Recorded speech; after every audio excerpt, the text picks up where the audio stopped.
Kristo Yesu akuzwe.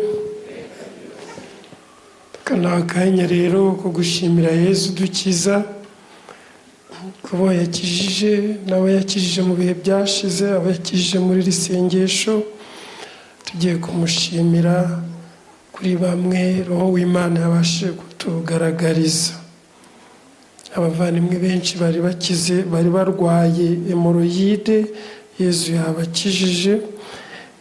Yesu kandi yakijije abari barwaye umugongo. Muri abo ngabo harimo abagendera ku bibando, ku nkoni kubera umugongo, bagerageze guhaguruka nta bibando bifashishije, ko benshi muri abo Yesu yabakijije. Hari umuntu kandi wumvaga mu gituza cye haremereye wagira ngo harimo urusyo, ubu ngubu arumva ameze neza, nawe Yesu yamukijije. Yesu kandi yakije bari barwaye uburwayi bw'amatwi butandukanye bwo kutumva. Harimo muri abo batatu bari bafite utwuma bashyira mu matwi kugira ngo babashe kumva, nawe Yesu yabakijije. Yesu kandi yakijije abantu batandukanye bari barwaye amavi badashobora gupfukama, bagerageze barebe, benshi muri bo Yesu yabakijije.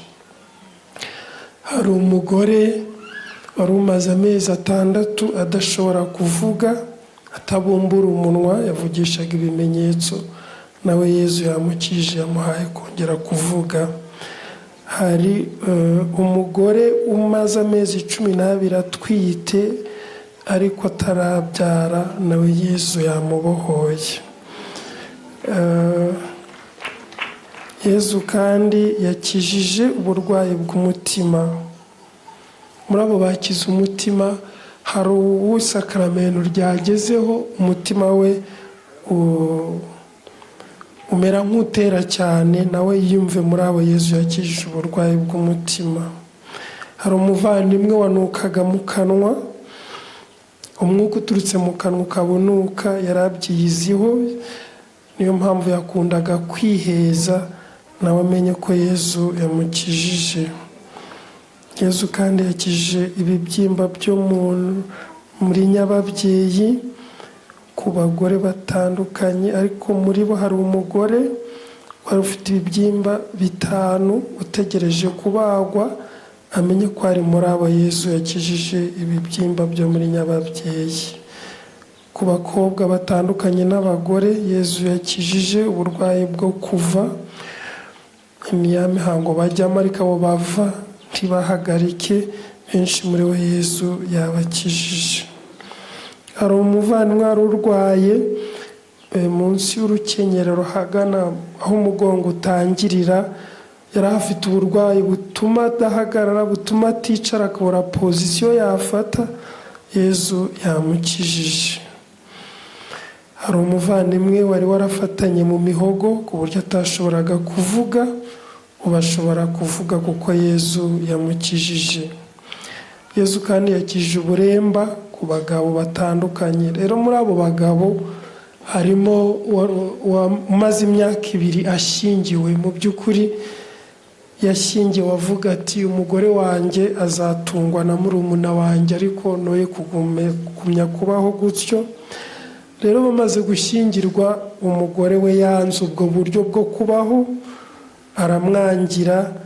Urwo rugo ruteye gutyo rumenye ko umugabo yakize ubwo buremba. Yesu kandi yakije uburwayi butandukanye butuma abantu bitura hasi, harimo igicuri n'izindi ndwara zisa n'igicuri ariko atari igicuri.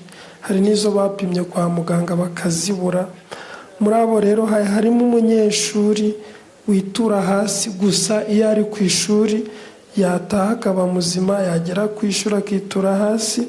Uwo munyeshuri amenye ko nawe ari muri abo Yesu yakijije.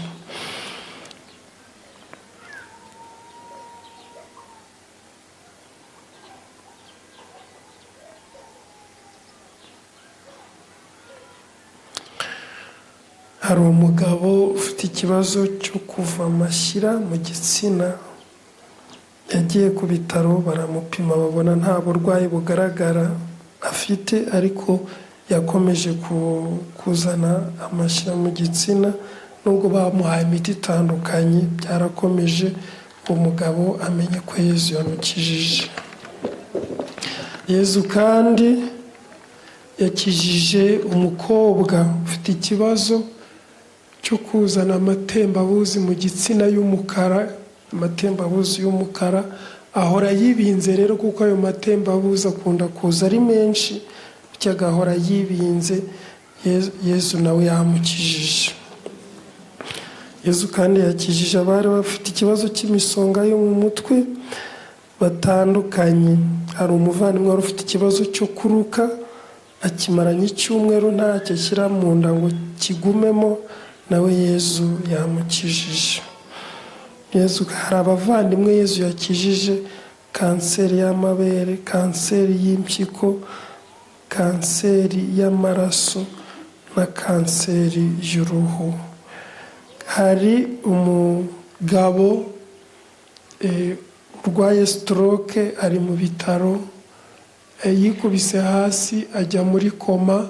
Bageze ku bitaro basanga ni stroke, n'ubu ari mu bitaro. Ba nyiri uwo muvandimwe bamenye ko Yezu yamukijije. Hari umuvandimwe wari ufite akaboko kahinamiranye, bakunda kumwita akaboko, nawe yakize yakarambura wumva ko ari we. Yezu kandi yakije uburwayi bwa rubagimpande ku bavandimwe batandukanye. Yakijije kandi uburwayi bw'amaso ku bavandimwe batandukanye. Uyu muvandimwe nawe amenye ko ari muri abo. Uwo muvandimwe yumva mu maso hamurya nk'aho bamennye mu rusenda, nawe amenye ko ari muri aba Yezu yakijije amaso.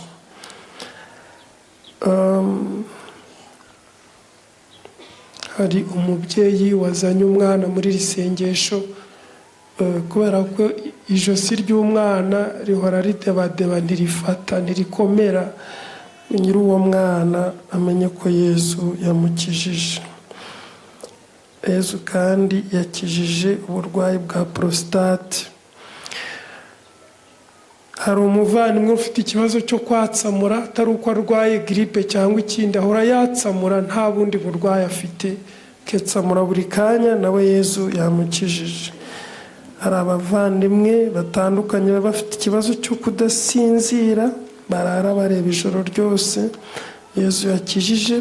Hari n'abasinzira buri kanya, waganira nawe ukabona gusinziriye mu maso, cyangwa agasinzira ari no kurya. Mbese basinzira mu bihe bitandukanye umuntu atasinziramo. Benshi muri abo Yezu yabakijije. Yezu kandi yakijije, yabohoye abari bafite roho mbi y'ubwoba, bagiraga ubwoba bukabije. Muri abo harimo n'umugabo ukunda kugera mu marembo y'urugo rwe agatahwa n'ubwoba, agashaka gusubirayo, akinjira mu rugo rwe kubw'imbaraga. Nawe amenye ko Yezu yamukijije ubwo bwoba n'ibyabuteraga byose. Hari urugo ruterwa n'imyuka mibi, bakunda gusanga inyama mu rugo rwabo cyangwa se mu nzu, aba ari kugenda akabona inyama nko mu cyumba cyangwa nko mu gikari cyangwa nko mu mbuga. Abo ngabo nabo Yezu yabakijije izo roho mbi bohererezwaga zikigaragaza muri ubwo buryo. Hari kandi n'abaterwaga n'imbwa. Hari urugo rwaterwaga n'imbwa, zirara zimuka ijoro ryose ku nzu. Muri ubwo buryo baterwagamo na roho mbi. Urundi rugo rwaterwaga n'amapusi arara aririra ku rugi. N'urwo rugo rumenye ko Yezu yarubohoye. Urundi rugo narwo rwatewe n'imbeba, barazitega ariko ntizifatwa kubera ko ari imbeba z'imyuka mibi. Urwo rugo narwo rumenye ko Yezu yarubohoye. Hari urundi rugo rukunda guterwa n'inzoka. Ni inzoka imwe, rimwe bayibona mu marembo, bashaka kuyica bakayibura, ubundi bakayibona muri saro, bashaka kuyica bakayibura, ubundi bakayibona. Hari n'igihe bayibonye ku buriri. Urwo rugo nirwo ndi kuvuga.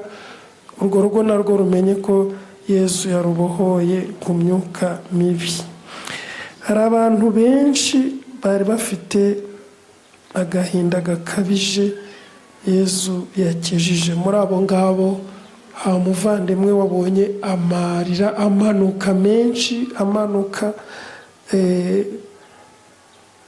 amenye ko Yesu nawe yamukijije. Muri abo bari bafite agahinda gakabije kuko ayo marira amaze gukama yumvise afite amahoro asesuye. Ari muri abo Yesu yakijije agahinda gakabije. Benshi kandi batekereje kwiyahura, Yesu yabakijije. Hari abagore baterwaga n'imyuka ikabasambanya, n'imyuka mibi ikabasambanya nijoro. Harimo n'umugabo n'umugore usambanywa n'umugabo, abona ishusho isa n'umugabo we, akumva nta kibazo, akumva ari umugabo we, ngo yatashye urugo, ariko ni imyuka mibi. Yesu yayimubohoyeho, azabona bitongeye. Hari n'undi mugore uhora uterwa n'umugabo we wiyahuye.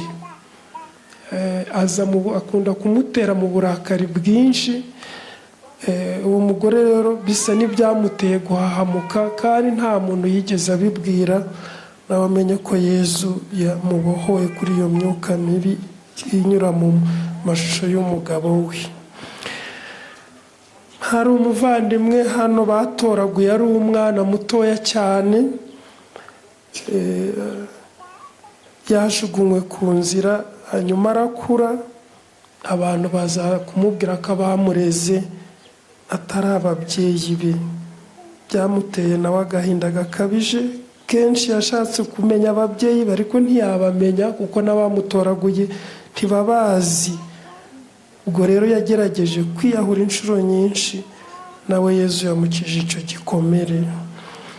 Hari umuvandimwe w'umushomeri waje hano, akoze ikizamini inshuro 5 agitsinda, ariko akabura akazi. Ku wa mbere ritegura gukora ikindi kizamini. Uyu munsi yasengaga avuga ngo ariko Yesu mpora iki? Uwo muvandimwe amenye ko Yesu yumvise isengesho rye, ko icyo kizamini azakora ku wa mbere azagitsinda kandi akabona n'akazi. Yesu kandi yahaye urubyaro izi ngo urugo rwari rumaze imyaka 5 rubana rudafite umwana, rwari rumaze imyaka 8, rwari rumaze imyaka 12, n'urwari rumaze imyaka 15. Abo yabahaye urubyaro. Hari umuvandimwe ukunda kugira ikibazo cyo kumva hari ikintu kimuziritse mu gituza, nk'ari imigozi banyujije mu mugongo bakazirika igituza cye. Ubwo burwayi nuko bumufata. Yarivuje kenshi ariko ntacyo byatanze. Nawe amenye ko Yesu yamukijije. Yesu kandi yakijije benshi bari bafite ikibazo cy'imisonga yo mu rubavu.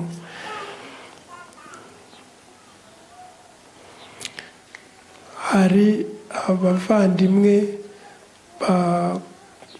baheraga hanze ya kiliziya, kubera ko iyo bashatse kwinjira mu kiliziya bagira ubwoba bwinshi, rero bagakunda kwiyicarira hanze. Hari abenshi muri abo Yesu yakijije iyo myuka mibi ituma batinjira mu kiliziya. Usingizwe Yesu, uririmbwe na bose n'abatakuzi, babeshwa nawe. Ni wowe mugenga, nanjye Yesu wandindiye ubuzima. Yesu nzagusingiza.